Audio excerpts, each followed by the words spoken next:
ইংরেজ নয়, ডাচদের একমাত্র স্মৃতি বিজড়িত নীলকুঠি রয়েছে মালদহে, যা আজও মনে করিয়ে দেয় পরাধীন ভারতের ব্রিটিশ শাসনকালের ইতিহাসকে। ব্রিটিশ শাসনকালে ব্যবসা বাণিজ্যকে কেন্দ্র করে বাংলা জুড়ে গড়ে উঠেছিল একাধিক কলকারখানা থেকে কুঠি ও ভবন, যাদের মধ্যে অন্যতম হচ্ছে মালদহের মানিকচক ব্লকের মথুরাপুরের নীলকুঠি।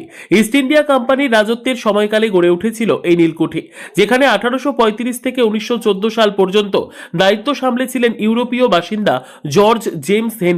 মূলত তিনি একমাত্র ইউরোপীয় ছিলেন যিনি নীলকর সাহেব হিসেবে দায়িত্ব সামলান এই নীলকুঠির। ইতিহাসবিদদের মতে প্রাচীন বাংলার রাজধানী গৌড় ধ্বংসাবশেষের পর ব্রিটিশ শাসনকালে মালদহে ব্যবসা বাণিজ্য ক্ষেত্রে ব্যাপকভাবে উদ্যোগ দেখা দেয় ব্রিটিশদের। চারিদিকে নদী ঘেরা এই জেলায় ব্যাপক পরিমাণে চাষ হতো নীল।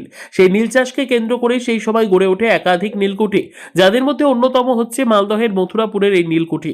এইখানকার মথুরাপুরে যিনি নীল চাষের এখানে কর্তা ছিলেন, তিনি ছিলেন জর্জ হেনেসি।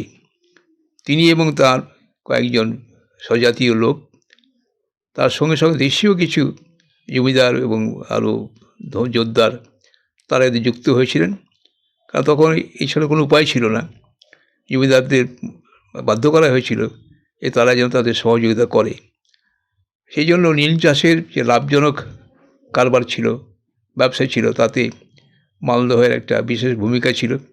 মথুরাপুর হাই স্কুলের সংলগ্ন যে নীলকুঠি বা নীল ফ্যাক্টরি ছিল, তার কিছু কিছু অংশ বিশেষ এখনও আছে এবং ঘরগুলো এখনও টিকে আছে।